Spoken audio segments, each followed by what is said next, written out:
What's up, guys? Welcome back to the Bianconerizone for another midday video, where we are gonna talk about one player in particular, and that's Chiesa, as you can see on the picture, title, and thumbnail. But before we get into it, please like the video, subscribe to the channel as always, and hit that bell notification to stay basically up to date for the latest drops. But we're gonna talk about Chiesa.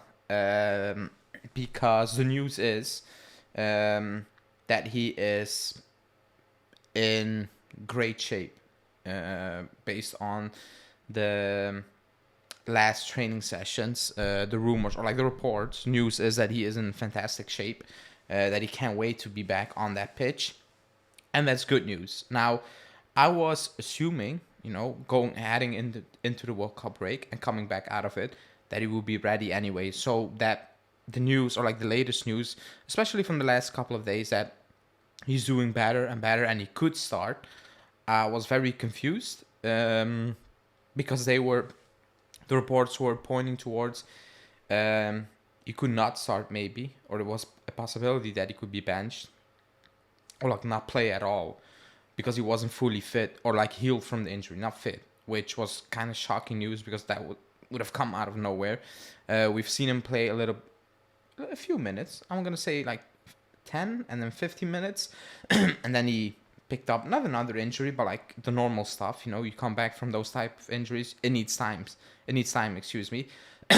But the news is that he's doing well, which is very good because we need him very badly. Like, I think that's the reality that everybody was fearing at the start of the season, or even last season also when he went down.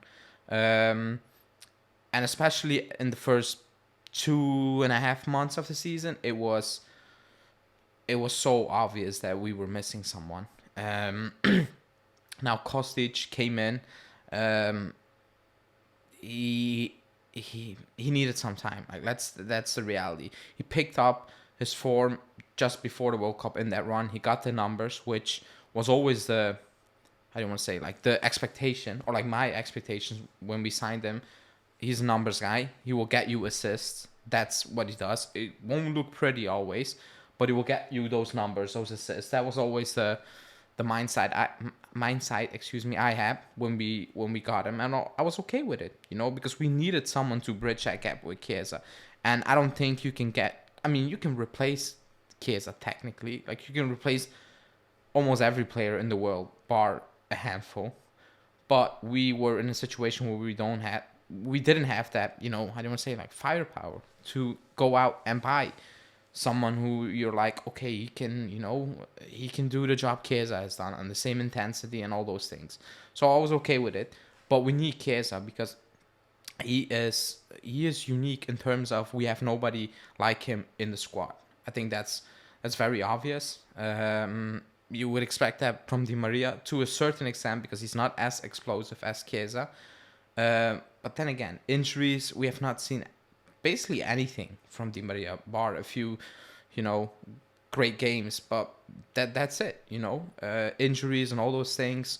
So that was not a success. So like the absence of Chiesa was even more obvious when you had Kostic kind of struggling on one side and Cuadrado, let's be honest, stinking out the joint week in week out on the other side, and you were just thinking about the good times. And I know he didn't play well in the first part under Allegri when last season before he went down. I get that, but we need him so badly that I think he will make a difference when he comes back. An obvious difference in the way we play, in the way we go forward, in the way we try to, how do you want to say that? Bring fear into the heads of the defenders, because I don't think, like, let's be honest, if you are like, I know we are on a good stretch, or we were on a good stretch, but even in some of those games and before, I don't think like oppositions in general, they don't fear us, nor they shouldn't. Let's be honest, we should not kid ourselves. They shouldn't fear us. But I think even if we're playing badly or like in a bad form, I think when, as a defender, you have Chiesa running towards you instead of Kostic or Cuadrado on either side, I'm just saying something, it does something with a defender, because you need to, you need to keep that in mind.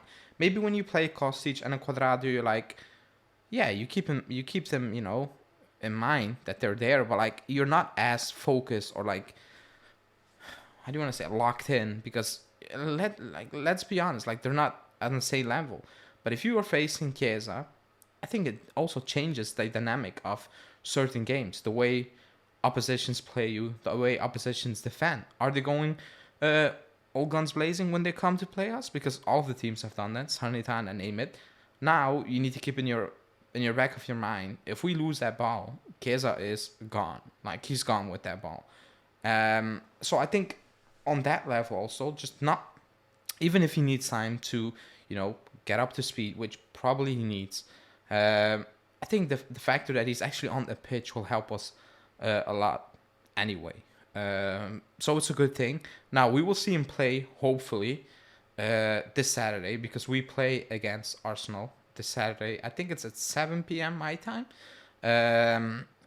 So that's something to look forward to. I know there's no team basically. Like everybody who went to the World Cup, even if they're out of it already, they're not going to be there. They're not in training. But we can have a look at Chiesa. So that's a good test, which I'm kind of looking forward to it, because the World Cup is fun, because it's stress-free. You're not focused in, but it's still not the same. I know it's a friendly, but, potentially seeing Chiesa on that pitch again, maybe for a longer period of time than the 50-minute cameos he had before the World Cup. I think that will be a good, indication of will he play the first game against Cremonese, or will he not play? Is it still too much of an ask? Because we are getting closer. Like we play the 4th, I think, of January. So it's getting closer. Like it's getting very close now. We're almost there again. And we have no time to lose when when we start again. It's Cremonese away. Is it Napoli? The next game, I forgot about it. But either way, which team it is, we have nothing to lose. We have a lot of things to lose, but like we have no time to waste. Like we need to go in those games with the mindset of, okay, it's win, like only win, because that's the position we have put ourselves in. Europa League is way down the line. I think it's in March or end of February. Anyway, its focus should be on Serie A. Coppa Italia is coming also, but we have no time to lose. And then there's also Pogba, who may or may not be ready for the first 2 games of the season, of the restart, basically. Let's see. I don't think we will see him against Arsenal, because the reports are not that... They're not bad, but they're not in the way they are reporting on Chiesa, where he's like, oh, he's firing, he's ready. He's not up there in terms of fitness, which is still disappointing, but it is what it is at this point. Cuadrado is back in training. De Sciglio, I mean, he's back. But yeah, I think it's something to look forward to, obviously, but also the way we are gonna play, because we were playing with the back 3, Kostic, Cuadrado. We had our thing going, but now if Chiesa comes back, if Pogba comes back, you're gonna need to change up. And I've seen Gazzetta say we will stick with the back 3, but we will switch up the front basically, and we will move towards 2 up top with 1 in behind. Could be Chiesa, could be Di Maria, but still with those back 3, which I don't know how if that's gonna work. Like you need to see that in practice. But I also do believe that we need to find solutions to play in a back 4. I know Bremer is more equipped to play in a back 3, but there will be times I think we will, because of injuries, we need to switch it up. But let's see. If Chiesa and Pogba come back, things will change, because you're not going to bench Chiesa and you're not going to bench Pogba. That's the reality. I think we all know that. But it's going to be interesting, because we have a quote-unquote good thing going on at this moment in time, with the streak. But you have 2 top players ready. I get Pogba has not been playing football for a very long time, which same for Chiesa. So you're not sure, are they going to have an instant impact? We have no idea. But when you have those two players ready, sooner or later they're going to get in that team because of reputation and also wages, all those things, and what they have done in the past. Also, like, Pogba is the big signing of the summer, which sounds very strange because at times I forgot that he's even at the club. You know, going into this video, I was not thinking about Pogba. It just popped in my head. Sometimes I forget he's at the club, which is sad because I do like Pogba, but we know the situation. But when you have Pogba and Chiesa fit, sooner or later they're gonna get into that squad, and it's up to Allegri to make decisions, good ones, because it means you have a better squad and also a bigger squad. Knock on wood for injuries, but that's what we need. Competition.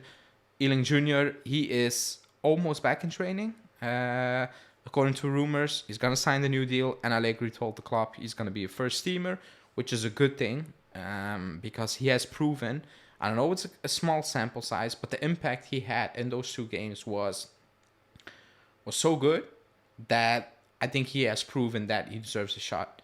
You know, also rotation-wise. And let's see, again, is it cheap? Because you got him on the cheap. His wages are probably going to be very cheap compared to others. If it doesn't work out, you know, no harm. But I do believe it could work out with Ealing Jr. just because of the attributes he has, which are not rare, but they are needed, I believe, in today's football. Because we don't have a player like that who is that direct with the things he does. And it's just refreshing. It's just refreshing. That's what it is. He doesn't think like he thinks, but he has one thing in his mind and he executes. That's what I like. When I watch Sandro, I'm like, he's thinking about 200 different things, and at the end of the day, he chooses most of the time the wrong thing. You know, so that's what I like about him. But especially Chiesa, I think that's gonna be big, as I said. But let me know in the comments what you think. Do you expect him to be ready for the first game against Cremonese? And do you expect to have him, to have him back and him being able to have an instant impact? I'm not saying play against Cremonese and have a 2GA or a 3GA. I'm not saying that, but just purely performances. That's what I need. I think I don't like the first games. I'm not looking at, he's not having goals and assists. I'm just going to look at how are his performances, intensity. Is he making life difficult for opponents? Is he helping us out? Move up that pitch, keep that ball, all those things. That's what I'm looking out for. Not really goals and assists, especially not at the beginning. I think that's something to worry about later on when he gets fitness. But let me know in the comments what you think about it. And please like the video, subscribe to the channel, and we will see you back today. Ciao, guys.